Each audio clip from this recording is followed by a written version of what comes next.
75 years. That's the nothing personal word of the day for Friday, April 15th. Not tax day, but it's Good Friday. It's also the first Seder is tonight. Happy Passover to those who celebrate. Get ready for some matzah, some Manischewitz cakes, some Manischewitz wine. A little story about the plagues. But really today, not really. It's a bunch of stuff going on today. It's Mets opening day on April 15th. It's Jackie Robinson Day in Major League Baseball. And it's 75 years since Jackie Robinson broke the color barrier. That's what they call it. Jackie Robinson became the first African-American player to play for a Major League Baseball team. There used to be the Negro Leagues. Totally segregated was baseball. Finally, one black player went to the Brooklyn Dodgers, started in first base on April 15th, just 75 years ago. It's really unbelievable if you think about it. He had one hell of a career. He was an all-star, played for 10 years, first ballot Hall of Famer. But one of the previous shows we did on an April 15th, we talked about the core values that Jackie Robinson had and how at the Marlins and at a bunch of other teams, we actually teach kids through books that have been written about him by his family. We've had family members, Sharon Robinson, his daughter, come talk to kids, come talk to employees about the core values of Jackie Robinson. But there's some stuff about him that I'd like to tell you that maybe you don't think about much, and it has nothing to do with him as a baseball player. That's the irony of athletes. Sort of side note here, Coca. We define these guys. We just use them and abuse them, right? They come, they're young, they're great for us as long as they can be our hero. And after they can't hit shots or throw passes or hit home runs, they're done. There are hundreds and thousands of players who just disappear into the atmosphere. They don't have official retirement ceremonies. They don't get jerseys or motorcycles or pictures. They don't have their numbers retired. They don't get to the Hall of Fame. They just sort of go live the rest of their lives. And I think that we don't understand how difficult that can be when you have gone from Major League Baseball or any professional athlete where you are catered to, where you are beloved for no reason other than your athleticism or a skill that you may possess that doesn't translate anywhere in any way. Not everybody can be a coach after being a player or be a manager or a general manager or front office or analytics. Some people just go and have to make a living, like the majority of players. It is one of the great misconceptions that all professional athletes are rich. It is the tiny, tiny top majority. Remember when we talk about sports as a society, and I've talked to you about how we would view our clubhouse as a community and it would be reflective of society? Yes, there are a bunch of people like Elon Musk who can spend $43 billion on Twitter, or a bunch of people who can spend $518,000 on a football. More on that later. But the majority of people are paycheck to paycheck trying to figure it out. Unsure of where they're going, unsure of where they've been, why they've been, where they've been, and how it is they're going to get to where they think they want to get to. And then when they get to it, they don't want to be there. They win the lottery, but then they lose all the money and they realize it's better not to win the lottery. They want to have an extraordinary life until they do, and then they want to be ordinary. They want to hide. Everybody believes the grass is always greener, but there's so much going on everywhere, we just lose track. Jackie Robinson, once his career was over, he was very, very involved both charitably and in business. Do you know that he was one of the first heads, the first African-American head of a publicly traded company? I think I have that exactly right. It was called Chock Full of Nuts. And that used to be, and I don't think it still is, but it used to be some sort of, I thought it was a coffee company. But I was thinking about what Jackie Robinson had to do and how the responsibility that he felt for the role he played in baseball and how significant that was. Yet he had to then continue on with his life, figuring out what he was going to do in business. And he was very politically involved. Jackie Robinson, ironically, was conservative for most of his life. Voted for Richard Nixon type of thing. It's funny. Everyone just assumes that, if you had to break the color barrier then you have to be liberal. Then you have to be a Democrat. No, he was not. He was a Republican. He ended up switching later in life, but as many people do. Many people are Republicans until they get wealthy and then they turn into Democrats. It's a sort of general statement, but it's not altogether untrue. Think about it. So today in Citi Field, they will celebrate 75 years since Jackie Robinson broke in with the Brooklyn Dodgers, who then unceremoniously left Brooklyn, of course, and became the Los Angeles Dodgers. Inside Citi Field, if you've never been there, is something called the Jackie Robinson Rotunda. When we were putting together Marlins Park, we were thinking about what we were going to put there and what we were going to honor, who we were going to honor. We ended up doing something about the Orange Bowl because that's where the building was. Basically, we did an honor to Miami, to the location. The owner who built Citi Field, Fred Wilpon and his son, Jeff Wilpon. Fred Wilpon's is an older man now, about 85 years old. But Jackie Robinson and the Brooklyn Dodgers were his team. So they made an entire Jackie Robinson Rotunda. Think about how strange that is. It was as strange for me when the Miami Heat retired Michael Jordan's number. Not the whole league, like the way the whole league retired Jackie Robinson's 42, but just the Heat retired number 23 in honor of someone who crushed him. It's very strange when you honor somebody who didn't play on your team. But what the Mets did, if you go to that rotunda, it becomes a museum. And one of the things that matters to an owner, when you're the owner, you get to do it, was the provenance of baseball, the provenance of breaking the color barrier. And you walk through the rotunda and you realize the impact that Jackie Robinson had. But in addition to feeling really good about what you're seeing, it always struck me as I would walk through the rotunda, because we'd play the Mets in New York 9 times a year. I was always in the Mets division. It would always strike me as I'm walking through, how do I feel about loving a sport where progress was needed, not in terms of play on the field, but in terms of the acts of owners? How do I feel about taking the reins of a team or in a league where we required someone to break the color barrier because we felt as though we, collective we, is it we? This is the fight I'm having in my head. Is it we because I had nothing to do with it? I didn't know anybody who didn't want blacks around. So am I associated with that? Do people walk through that rotunda and get reminded every day of how bad it used to be? Or do you say, glass half full, it's gotten better, but then you hear how African-American participation in baseball is down? Minority representation is not down. It's up because of obviously all the Latin players. So you think about these things, and I wonder whether fans do. Or do you just walk past without noticing? So then it got me thinking about running around Central Park. There's a statue of Fred Lebo. I may be saying his name wrong. Very famous runner from the Roadrunners Club in New York. One of the founders of really running, Central Park running. There's statues all over Central Park that I run by. How many times do you run by something and you don't even look, or drive by something and you don't even realize that you've driven by it because you do it every day and you have no idea what it stands for or no idea why it's even there? How many times do you walk through a city and see a plaque and you don't read it, you don't think about it?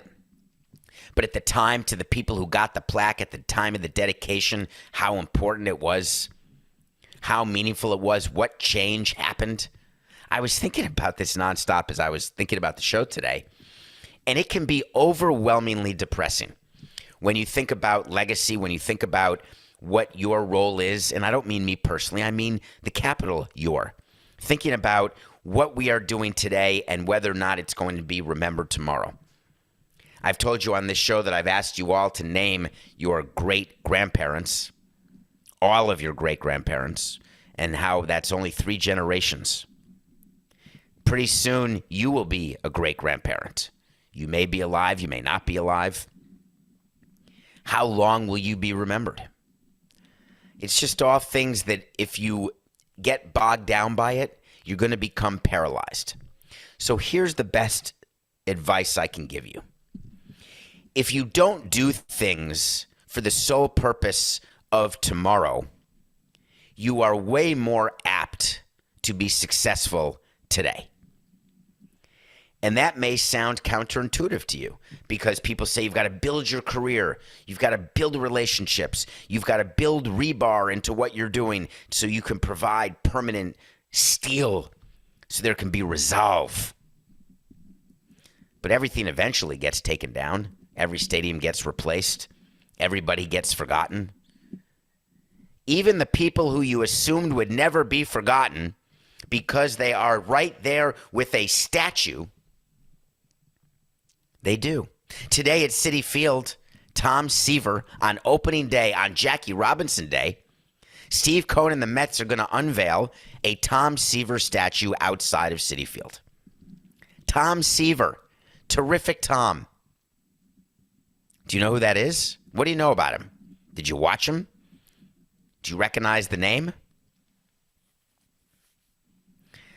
Maybe take a minute today to read something about Jackie Robinson, read something about Tom Seaver. Maybe take a minute today to think about the death and destruction from 9 years ago in the Boston Marathon, which is an uncomfortable segue to where I'm headed tomorrow, to not run it. But I'm going to be there to cheer people on, including Dave McGilvery. 9 years ago was that bombing. I was sitting in Mike Hill's office, and we were talking, and we know it's Boston Marathon Day because we ran the marathon together in Boston in 2009, and this was 2013. So we're in the new ballpark. It's the beginning of the season. I don't remember whether or not there was a home game that day. I just remember that we had a TV because we put TVs in the offices in theory to watch baseball, but you're watching all sorts of other crap anyway. And all of a sudden, the news breaks in of the bombing. And it was right where we had run, right at the finish line. And we had been there only recently. And that was a tough one. That was a tough one, Coca. Because every time something bad happens, there's a subway shooting, right? Or there's a plane crash. Don't we all do the same thing? You just picture yourself being there during that particular time. You picture, my God, what if this is me? Then historical things happen, whether it's Jackie Robinson, whether it is the Boston Marathon bombing, whether it's Tom Seaver. The fact of the matter is we all engage in news differently, but then what we try to do, which is sort of interesting to me, we all try to figure out where we fit. There's movies about it. There's books about it. People generally say it's just with teenagers, but for me, where we fit continues. Every day I think about where do I fit? Where does Nothing Personal fit in the landscape of podcasts? Where do me and Coke fit in terms of producer and podcaster? And what are we doing? Where are we going? How can we make it better? We're always looking for future. Does it stop us from doing the best show we can today? Take a minute and recognize that it's been 75 years. 75 years. What have we accomplished? Plenty. What do we have left? Everything. Where do we start? Today. Okay. So we've been covering a topic for you guys since the beginning because it's European football. It's a pretty big deal, actually, the Chelsea sale that's going on. And we covered a bunch of topics and we laughed with you. Remember when the Ricketts family who owns the Cubs, they were flying over to Chelsea and they were meeting with supporters and they were promising, I promise you we'll never leave Stratford-on-Avon. I promise you that we will always give you a seat at the table and we're never going to be racist because that's our father. And they made all these promises. And there were 4 Americans who are the final bidders for that Russian oligarch's team, who claims that he's only taking net proceeds. He's not even going to take any of his money back that he lent to the team. And I told you, yeah, whatever. So it's getting to be time when the Chelsea deal is going to happen. So today, Tom Ricketts, the owner of the Cubs, and his family, they decided not to submit a final bid to buy Chelsea. And so what's interesting to me is they had to give you an excuse, right? Because it's a public nature of the deal. But how many times do you go kick the tires on something, whether it's a couch, a TV, a car, a business? I can go all the way up the socioeconomic line, right? And you just say, not today. I'm not feeling it. That looks pretty good on me, but nah, I'm not going to buy it. But for whatever reason, Ricketts felt he had to give a quote. And he said, in the process of finalizing the proposal, it became clear that certain issues could not be addressed given the unusual dynamics around the sales process. Do you know what that's translated to? In a deal, there's something called reps and warranties. I've explained on a previous show that a rep and a warranty is when you are buying something, the seller has to say, hey, these are the actual books. Not like in Washington with the Washington Comskins. These are the set of books. This is the revenue.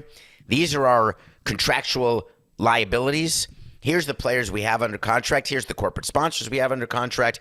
Here's how much it costs to run the stadium. And this is all information, and we are representing to you this is true. Well, do you know when you've got multiple bidders for a team, guess what you get to do? You get to take a watering can or a water bottle. We still don't have a water sponsor, Coca. Every day I've got to peel off the label. I'm not giving Poland Spring any attention because they don't give us any attention. Or this could be Zephyr Hills. Or maybe it's Fiji, although it's not Fiji. You tell from the bottle. So you can't really do Fiji, even though Fiji is good water. Because if you rip off the Fiji label, people still know it's Fiji. But this sort of plastic label, this could be Kirkland, for crying out loud. That's Nothing Personal with David Samson on the YouTube channel. Check out, I don't know what minute we are on the show. Coke could tell you, maybe around minute 17, where I try to say, guess the water bottle without the label. But when you've got 4 groups or more bidding for your team, and I do know of what I speak, guess what you get to do? You get to take this water bottle and pour it all over the representations and warranties. You get to water them down to the point where you're saying, hey, caveat emptor, good luck. I'm not saying that anything I told you is true. It may be true. It may not be true. You've got the documents. You've got the information. You decide for yourself. Good luck. That is the most watered down reps and warranties. There are all sorts of levels of representations and warranties. But it would seem to me that Mr. Ricketts said, this seems like a lot of billions of dollars to spend. I can't borrow the money. I can't tell how much Abramovich is going to be involved. I can't tell how much the British government is going to be involved. I'm not sure I can bid on this. Bye-bye. That leaves 3 groups, 3 consortiums. Where do you think it ends up? Didn't we have a way to see that Ricketts was not getting Chelsea? If we didn't, we should have. I really believe that. So I told you that we'd get back to the $518,000 ball, and I don't want to not get back to it. Sorry, Coca. Don't be upset. This changes the order slightly. But I was just reminded of representations and warranties and caveat emptor and what it means when you buy something. Did you see that the person who bought the ball, the Tom Brady ball for $518,000, his last touchdown pass of his illustrious Hall of Fame storied career, guess what? He got his money back. The sale was voided by mutual consent of the seller and the buyer because guess what? Tom Brady is not retired. And I have one thing to say about this. Horse hockey. When you buy a piece of memorabilia, you're buying what you think is an authentic piece of memorabilia. That ball was, in fact, a touchdown pass from Tom Brady's hands to a Bucs wide receiver named Mike Evans. How do you know it's the last one? Because he retired? What if he came back in 3 years? What if he's an assistant head coach / owner of the Miami Dolphins? There's 4 injuries. They activate Brady from the coaching staff practice squad when he's 59 years old and goes back. Everybody says, let him get one more. Goes back to pass, touchdown. He gets one more touchdown in the books. Do you then get your money back 10 years later, 15 years later? When you buy a piece of memorabilia, the only thing that you're guaranteed is authenticity. You're not guaranteed. Let me give you an example. I bought a piece of memorabilia that was a piece of paper signed by every member of the 500 Home Run Club. Great. That is pretty damn cool. Uh-oh. There's now more members of the 500 Home Run Club. I don't have all of them on the paper. Wait a minute, what do I have? I've got toilet paper now. I don't have the entire 500 Home Run Club. Can I get my money back? No chance, toilet pants. You could use it as toilet paper. I mean, I still have the autographs of some cool people. What about when you buy a piece of art? That looks like a Picasso. Yeah, I think it's a Picasso. Hey, do your homework. Is that a Picasso? Maybe. Looks like a Picasso. Let's do some studying. Let's watch the documentary, The Lost Leonardo, and try to see whether or not it's actually a Picasso or Leonardo da Vinci. Yeah, I'll give you $10 million, $5 million, $50,000. Oh, Christ. My granddaughter did that. Sorry, my bad. My bad. That's worth about $7.50. Ah, crikeys. I want my money back. Nope. I cannot believe that the auction house, Leland's, gave this person the ability to get out of that deal. Here's my hope. This is a terrible thing to say. Coke, I'm not going to say it, but just know I'm going to think it. If Brady gets hurt and doesn't, and I'm not wishing hurt on anybody, stop adding me, and this is not creating a hot take, but what if Brady does not throw another touchdown pass? Do you then go back and say, hey, I'll take it again for the 518? Or does the seller say, you know what? I'm going to find a different buyer, and I'm charging more than 518. Up yours. It's outrageous. Caveat emptor, for crying out loud. You bought it. You have it. Deal with it. All right, when we come back, let's take a break, Coca. When we come back, we're going to review a documentary that I watched, and we're going to talk about two things that happened while I was watching the documentary, and it involved an emotion that I don't like feeling at all. And then we're going to talk about, we have to talk about Shohei Ohtani. We're not going to talk about Ohtani. God, I can't get the tune. What's the tune to that song? We don't talk about Ohtani. I'm trying to do the Encanto song. Is it we do talk about Ohtani? Whatever. We'll be right back. Welcome back to Nothing Personal. I'm looking up the lyrics to the Encanto song because it's pretty funny. It's we don't talk about Bruno. I didn't look it up. It's a very short break. You may think it's a long break because you had to get through that gauntlet of commercials. For me, it's about a quarter of a second. Hey, we're going to go to break. Hey, welcome back. It's like that. Thank you for watching, listening, reviewing, paying attention, loving Nothing Personal, telling people about it. Watch a movie every day, TV show, TV series. I watched a documentary called Harry Chapin. When in doubt, do something. I want to talk about Harry Chapin. I want to talk about two things about him. One, he wrote a song that you all know, Cats in the Cradle and the Silver Spoon, Little Boy Blue and the Man in the Moon, When You Coming Home, Dad, I Don't Know When, We'll Get Together Then, yeah. I don't listen to that song anymore, and I stopped listening to that song when I became that song. And the reason that song was written is so many of us become that song. There is no song that hurts me more than Cats in the Cradle. I am that. I was out busy trying to make a living and trying to provide for my kids. And my children would want me to do things, and I didn't do them, wasn't present, was away on the road with the team. When I wasn't with the team, I was out running races around the road. Whatever I was doing, I was not there. And now I am the father to adult kids. And when I call them, they're all busy doing their own thing, and they say to me what I said to them. So Cats in the Cradle, I watched this documentary knowing that it would impact me in a way that I didn't want to discuss on the show. And, of course, it's the show, so I do tell you everything that's going on in my crazy head. I watched this because I wanted at that moment to feel badly and angry and sad. And I don't know why I would torture myself that way. Because when that song comes on the radio, I switch the channel. I don't want to be reminded of the path that I took and the impact it has had and the impact it will now have, and whether or not that chain will be broken. Will my kids be better parents than I was? Will my grandkids treat their parents, my kids, in a way that my kids don't treat me, which is totally deserving given the way I treated them? Does the cycle continue? We talk about how generations of abuse, whether it's alcohol or drugs or domestic violence or people acting, you turn into your parents at some point. Some people want to avoid it so much that they overcompensate, that they turn into something else. It is the most bizarre part of life, is when you wake up one day in your 30s, 40s, or 50s, or 60s or 70s if you're lucky, and you say, wow, how did I get here? And how did I not know that this is where I was going to get to? The documentary is about the life of Harry Chapin, a life that I was not aware of. He's one of the great storytellers. He's got amazing songs. I listen to his other music. There's a song called Taxi, a song called Better Place to Be. Side note, Coca, side story, sorry. I worked at a law firm called Simpson Thacher as a paralegal before I started law school. And as a paralegal, what you're doing, back then I was bait stamping documents. There was a huge lawsuit going on between two cable companies, I believe, and I had to stamp these documents. I'm talking about hundreds of thousands of documents because there was no electronic document discovery back then.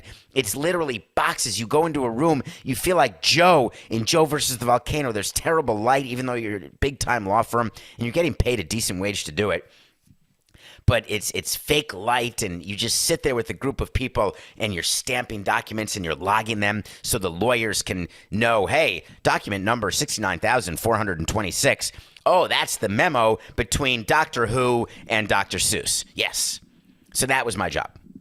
And we would do it for hours, and I was paid hourly but could get overtime, and I wanted to make more money, so I would sit there for 12 hours a day, 14 hours a day. What else was I going to do? But I was going a little slower than other people because I was reading the documents. Many of the paralegals, that was their job, and they didn't care what the documents said. I wanted to read them because I wanted to learn. I knew I was going to law school. So I taught myself so many things by reading all of these documents. But there was a woman named Rose. Hi, Rose. I'm sure you don't remember me, but I bet you do. And there was a man named Steve. I'm sure you don't remember me, but maybe you do. I don't even know where you are. It has been far more than 20 years. This was 1989. So that's over 30 years ago. You know who you are. We used to play on loop the Harry Chapin song, Better Place to Be. You should check out that song. But the other part about Harry Chapin's life is how involved he was trying to end hunger, trying to end poverty. He ended up in a terrible financial position because he did so many free concerts and free appearances for charity during the course of his year that his manager and his family could not believe that he was so unwilling to take care of himself financially. So involved in politics, put on committees by the president. It's a fascinating documentary. If you can get past the problem of cats in the cradle, watch When in Doubt, Do Something. It's the story of Harry Chapin's life. Okay, did you see what Kyler Murray came out with yesterday?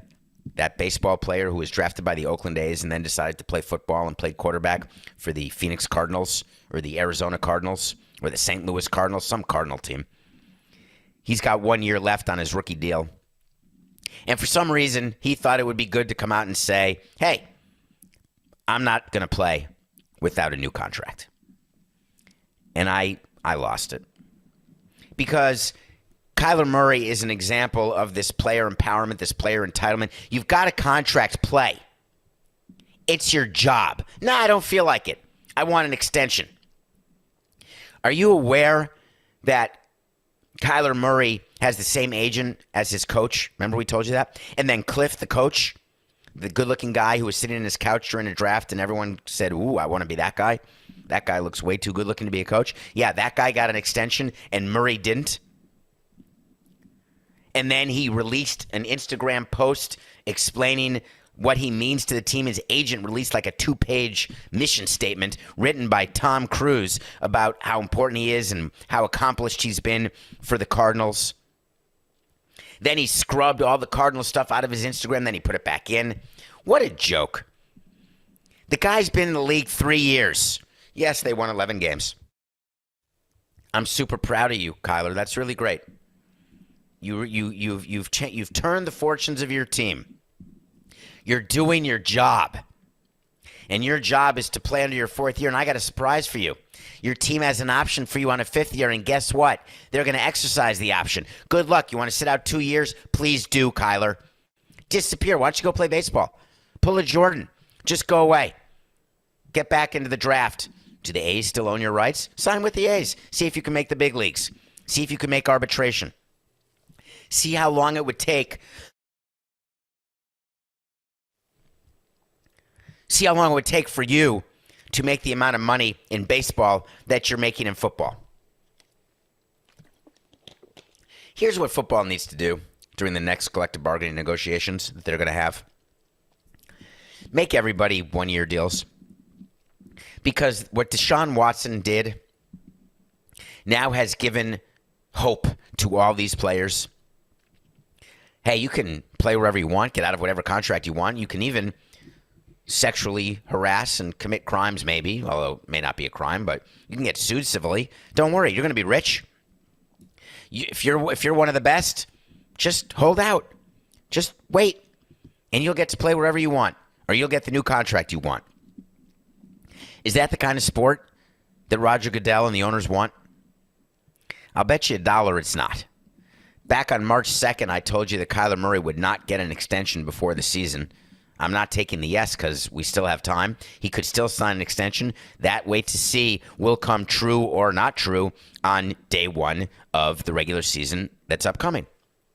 But football's got a serious problem. Do you think it's good for the sport when the stars sit out? No. Do you think it's good for a sport when the owners who are signing the contracts think that they're getting the player for a certain number of years but don't? No. Something's got to give, and it's going to.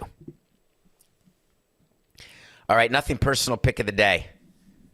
Did you see it? Did you watch Ohtani?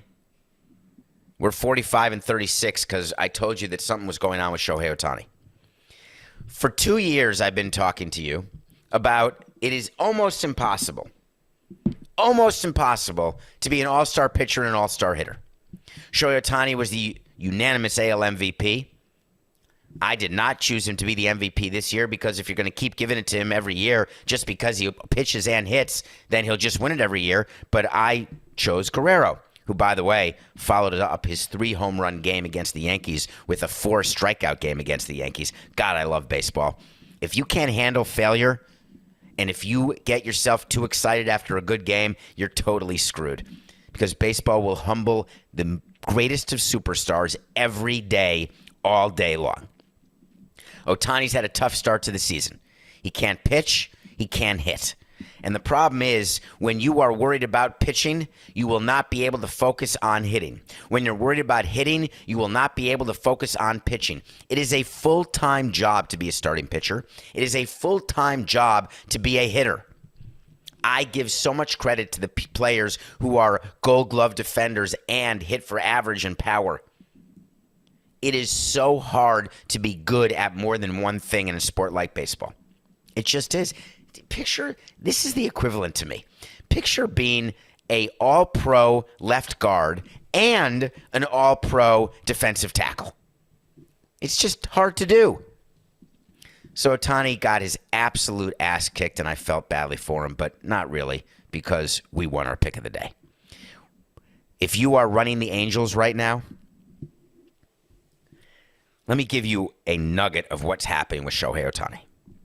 If you are running the Angels and you've got Shohei Ohtani on your team, and you plan on giving him the ball every 6 days and letting him be the DH the other 5 days, and you have not made the playoffs in multiple years, and your best player, the face of baseball, Mike Trout, has not won a playoff game in his career, at what point do you look in the mirror and say, we have to make a choice? We've got to do what's best for our team, not for the excitement that is Shohei Ohtani. Because are we running a circus or are we trying to get rings? The Angels have been unwilling and unable to make that decision, and they have paid the price for that through bad contracts given to players who have been overpaid year after year. lack of performance. Now they've got one of the great jewels in Major League Baseball, ×2 in Mike Trout and Shohei Ohtani. And if they continue to misuse Ohtani, the luster that is Ohtani will fade like a comet. It's your move, Artie. What are you going to do? We've got a great weekend of sports coming up. All right, let's talk about baseball because we got a game tonight, Blue Jays A's. The Blue Jays just won 3 of 4. The A's just won, 4-6-69. We've got Blue Jays A's playing. Very interesting series. The Blue Jays just come off a very emotionally charged series against the Yankees. The A's just won 3 of 4 over the previously undefeated Tampa Bay Rays. So what happens? Is letdown a real thing? It is. Believe it or not, players, even this early in the season, when they are on a team that is good but not great, they've got playoff aspirations but not championship aspirations, you tend to focus on certain teams, certain games more than others. The Blue Jays are not that team. The Blue Jays don't have playoff aspirations. They want to win it all, and they've got the team to win it all. When you are in that position, you cannot allow yourself to be let down. You've got to beat the bad teams. Do you want to know the definition of a mediocre team? A mediocre team plays really well against the good teams, wins its share of games, but against teams they should crush, they don't sweep them. If you're going to be great and win 100 games, you have to crush teams that you should be crushing. The Blue Jays are a better team than the Oakland A's hard stop. Mark Kotze's got them off to a good start, no question. But over the long run of this season, the Blue Jays finish way ahead of the A's, and it starts with a win this year. Blue Jays over the A's. Saturday, we start the game ones. NBA playoff start. None of this play-in stuff. None of these made-up games. It's playoff time. I'm so sad. I can't even do the. I can't even watch the Jazz Mavericks series or the game because Luka's not playing. He's going to skip game one, his calf strain or something. But I'm focused on the Grizzlies and the T-Wolves. The reason I'm focused on the T-Wolves is that they had an emotional win in the play-in tournament against the Clippers. They have a player on their team named Pat Beverly. Do you know who that is? He played for the Clippers, and then he was traded, and he ended up on the Timberwolves. He said the Timberwolves were going to make the playoffs, but they stunk, but then they made the playoffs. They're in the playoffs, and he beat the Clippers to get there. He made some comments after the game, post-game media availability. He was fined $30,000. Adam Silver, what are you doing? You're fining a player $30,000 for what you described as excessive profanity? Because he dropped an F-bomb, an A-double-S-bomb, talking about a team that he wanted to beat so badly because he felt disrespected by them? Be better, Adam. People like this. They want this. They're not doing it on the court. He's not making dirty plays. Now, if he took out Paul George, let's say, or if he did something inappropriate during the course of a game, I want you to fine him, suspend him, get rid of him because you are doing something to hurt a player and therefore hurt the product. But bulletin board material? Come on, man. That's not a $30,000 fine. But there is a letdown. Remember we talked about letdowns with the Jays and the A's? The Timberwolves do not have championship aspirations. The Grizzlies do. Grizzlies -7 over the Wolves in game one. We're taking the Grizzlies. Sunday, we've got the big series, Celtics-Nets. Which way should we go? At one point, I thought the Nets would beat the Celtics. I watched the Nets play. And if Irving's going to shoot 12 for 15, and then you've got Durant and maybe Ben Simmons for games 4 through 6, I think that's a negative for the Nets. Ben Simmons comes back. It changes the chemistry. He's a plus defender, but that's about it. You think he's going to play his first game in 2 years and have an impact on the series? The Celtics are a far deeper team, better quality 1 through 15 than the Nets. Hot right now. But can you beat Kevin Durant 4 out of 7 times? I'm just throwing it out there. Can any team beat Durant 4 out of 7 times? Well, yes. And it's the Boston Celtics. Celtics -4 over the Nets in Game 1. Nets are the popular choice, but I'll give you a wait to see right now. The Boston Celtics will win the series over the Nets. Yes, they will. All right. Coca, play me some music. You know what I want? I want to talk to Samson. So you want to talk to Samson? It's a Friday. Light up a J. Get yourself 15 17s baked. It's from a movie called Half Baked. There's a character named Samson. Get into Twitter at David P. Samson. Ask a question. And I may say it. Since the Marlins had their home opener, can you talk about the opening of Marlins Park 10 years ago? If you had a do-over, would you take it? Hi, my name's David Samson. Here's how the opener for Marlins Park worked. We had an owner named Jeffrey Loria. We had a superstar celebrity in Miami named Emilio Estefan. We had a manager, the guy who manages Siegfried and Roy and Emilio Estefan. One of the brilliant minds of Vegas, creative minds, named Bernie Human. They all got together and they said, you know what? Let's make opening day of Marlins Park. Let's make it Miami. We gave you a Miami ballpark. It's very colorful. There's art all over. We've got this great home run sculpture. We've got different colored quadrants. The signage. We've got the Clevelander. We've got a pool. We've got painted naked women. We are Miami. For the opening of the ballpark, let's do something unbelievably Miami. And by the way, Jeffrey, Bernie Human said, Muhammad Ali is my client. I've been in Muhammad's corner for 4 decades. You want him to open your ballpark? Jeffrey Loria said, Muhammad Ali is my hero. Are you telling me that Muhammad Ali would be willing to come to Miami and throw out a first pitch? Bernie Human said, of course he would. All it takes is a donation to his foundation, and then he'll come because I'm Bernie Human. And meanwhile, Emilio will put together this incredible pregame show. We'll have women in feathers, scantily clad. It'll be totally Miami. We'll have music playing. We'll have different areas of the ballpark engaged. We'll have the players escorted onto the line. We'll bring Muhammad Ali out. He'll throw out the first pitch, and boom, the success starts. We've got Showtime filming it. We've got free agents signed. We've got our own opening night. We're the only game in town. We are the first game of the season, and we were not even the defending World Series champions. It was part of a negotiation that we did with baseball, saying we must have the first game, and they had an agreement with ESPN that we would. Everything was perfect. We bring Muhammad Ali, gets to the ballpark. Muhammad Ali, as happens, was not having a great day. Wasn't feeling great.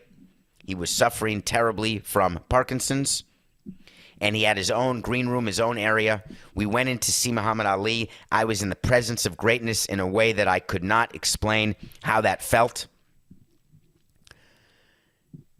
And we were trying to do anything we could to make him comfortable. Meanwhile, I'm worried about the opening of the ballpark. I'm worried about running out of hot dogs. I'm worried about concession lines. I'm worried about parking. I'm worried about the team. I'm worried about all the guests because we have hundreds of people that are being flown in. It's going to be a sellout. It's on national television. All these things are happening. We got a flyover. I'm worried about the pregame ceremonies, the timing. Everything is going on. We've got cameras everywhere filming. Muhammad Ali goes into the clubhouse and meets with players. He's not saying much. But the players have this sense of awe that they are in a room with the greatest of all time.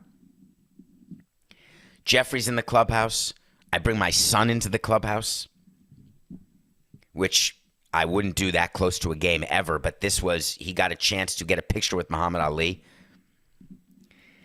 Muhammad Ali almost didn't take the field for that first pitch, and we got mercilessly criticized because we were told that we were exploiting Muhammad Ali, that we were showing him in one of his last public appearances before he died as something less than the greatest. Well, I've got a hint for you, and I've got a little update for you.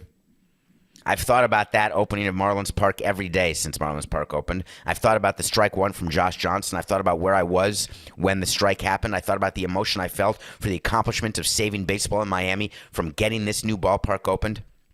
I thought about the loss that day. I thought about the disastrous season that it was and what it led to.